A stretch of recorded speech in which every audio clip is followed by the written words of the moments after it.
കേരളത്തിൽ ലവ് ജിഹാദ് ഉണ്ടെന്ന് ആദ്യം പറഞ്ഞത് സീറോ മലബാർ സഭയാണ്. അപ്പോൾ സഭ തന്നെ സീറോ മലബാർ സഭ അടക്കമുള്ള വിവിധ സഭകൾ ഈ ചിത്രം കാണിക്കാനായി പ്രദർശിപ്പിക്കാനായി മുന്നിട്ടിറങ്ങുന്നു.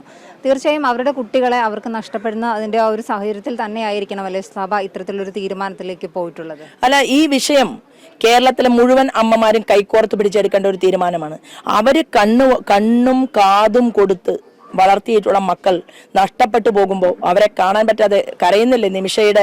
നിമിഷ എന്ന് പറയുന്ന പെൺകുട്ടിയുടെ അമ്മയുടെ കരച്ചിൽ ഈ കേരളം കണ്ടതല്ലേ? എത്രയോ അമ്മമാർ, എത്രയോ ക്രിസ്ത്യൻ അമ്മച്ചിമാർ ഈ കേരളത്തിന്റെ തെരുവീതിയിൽ വേദന കൊണ്ട് പുളഞ്ഞ് കരയുന്നുണ്ടെങ്കിൽ അതിന് ഒരു പരിഹാരം ഉണ്ടാക്കേണ്ടത് ഇവിടുത്തെ ആഭ്യന്തര വകുപ്പാണ്.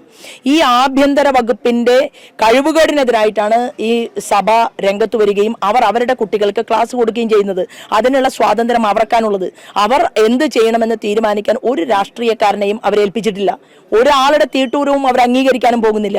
അങ്ങനെ നിലനിൽക്കുമ്പോൾ തന്നെയാണ് ഞാൻ ഇവിടത്തെ പൊതുസമൂഹത്തോട് പറയുന്നത്, പറയുന്ന കാര്യങ്ങളിൽ സത്യസന്ധതയുണ്ടെങ്കിൽ, സുതാര്യതയുണ്ടെങ്കിൽ, ആ പറയുന്നവരോടൊപ്പം മനസ്സ് ചേർത്ത് വെക്കാനുള്ള ഒരു ആർജവം അത് കേരളത്തിന്റെ മണ്ണിൽ രൂപപ്പെടേണ്ട കാലഘട്ടം അതിക്രമിച്ചിരിക്കുന്നു. ഇല്ലെങ്കിൽ അതിതീവ്രമായിട്ടുള്ള ഒരു വലിയ അഗ്നിപർവ്വതത്തിന്റെ മുകളിൽ ഇരുന്നു കൊണ്ടാണ് നമ്മൾ ജീവിക്കുന്നത് എന്ന് മനസ്സിലാക്കണം. ഇന്ന് ഭാഗ്യവശാൽ ഹോം മിനിസ്റ്ററി കൈകാര്യം ചെയ്യുന്നത് മിസ്റ്റർ അമിത്ഷാജി ആയതുകൊണ്ട് അദ്ദേഹത്തിന്റെ പ്രവർത്തനവും നിരീക്ഷണവും കേരളത്തിൽ കാണുന്നത് കൊണ്ട് ക്രിസ്ത്യൻ സുഹൃത്തുക്കൾ ഒരുമിച്ച് കൂടിക്കൊണ്ട് ഒരു മതപ്രാർത്ഥനയ്ക്ക് വേണ്ടി ശ്രമിക്കുന്ന സമയത്താണ് അവിടെ ബോംബ് സ്ഫോടനം നടത്തിയത് അല്ലേ?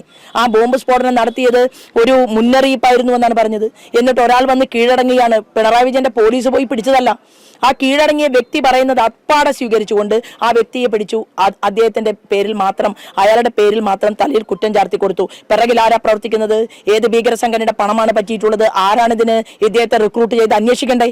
ഈ അന്വേഷണങ്ങളെല്ലാം നടത്താൻ തയ്യാറല്ലാത്ത തലകുനിച്ചിരിക്കുന്ന ഒരു മുഖ്യമന്ത്രി ആഭ്യന്തര വകുപ്പ് കൈകാര്യം ചെയ്യുകയാണ്. ആ മനുഷ്യനെ സംബന്ധിച്ച് പറഞ്ഞു കഴിഞ്ഞാൽ എങ്ങനെയെങ്കിലും ഒന്ന് നിലനിന്ന് പോകണം. ഈ പാർട്ടി ചിഹ്നം വരെ നഷ്ടപ്പെടാൻ പോവുകയാണ്. രാജ്യത്ത് വിരലിലെണ്ണാവുന്ന ആളുകൾ മാത്രമേ ആ പ്രസ്ഥാനത്തിനകത്തുള്ളൂ, ജയിച്ചു പോയിട്ടുള്ള ആളുകൾ. അപ്പൊ ഏറ്റവും വലിയ സംഘടനാപരമായിട്ട് ഏറ്റവും കൂടുതൽ വേദനിക്കപ്പെടുന്ന ഒരു കാലാംശമാണ് പാർലമെന്റ് തെരഞ്ഞെടുപ്പിന് ശേഷം പിണറായി വിജയന്റെ പാർട്ടിക്ക് സംഭവിക്കാൻ പോകുന്നത്. അത് പാർട്ടിയുടെ പ്രവർത്തകരുടെ അത്യധ്വാനത്തിന്റെ കുറവുകൊണ്ടല്ല, ഇവിടുത്തെ പാവപ്പെട്ടവരുടെ പ്രതിഷേധം കൊണ്ട്. ഇവർ പറയുന്നതും പ്രവർത്തിക്കുന്നതും ഒന്നല്ല എന്നുള്ള ബോധ്യവും വിവേകവും ഇവിടുത്തെ ജനങ്ങൾക്ക് ഉണ്ടായതുകൊണ്ട്. അതുകൊണ്ട് തന്നെയാണ് ദേശീയ തലത്തിൽ നരേന്ദ്രമോദിജി പോലും പറഞ്ഞതാണ്, നിങ്ങൾ കേരള സ്റ്റോറി കാണണം, പറഞ്ഞില്ലേ? അത് കാണണമെന്ന് ആവശ്യപ്പെട്ടുവെങ്കിൽ ഇന്ത്യയുടെ പ്രധാനമന്ത്രി ഇവിടുത്തെ ഭീകരവാദ പ്രവർത്തനത്തെക്കുറിച്ച്, തീവ്രവാദ പ്രവർത്തനത്തെക്കുറിച്ച്, ഇല്ലീഗൽ ആക്ടിവിറ്റീസിനെ കുറിച്ച് കേരളത്തിൽ മനസ്സിലാക്കി പഠിച്ചിട്ടാണ് അദ്ദേഹത്തിന്റെ വാക്കുകൾ പുറത്തു വന്നിട്ടുള്ളത്. സമൂഹം ജാഗ്രതയോടുകൂടി തന്നെ നമ്മുടെ മക്കൾക്ക് കരുതലും കാവലുമായി നിൽക്കണം എന്നാണ് എനിക്കിതേക്കുറിച്ച് പറയാനുള്ളത്.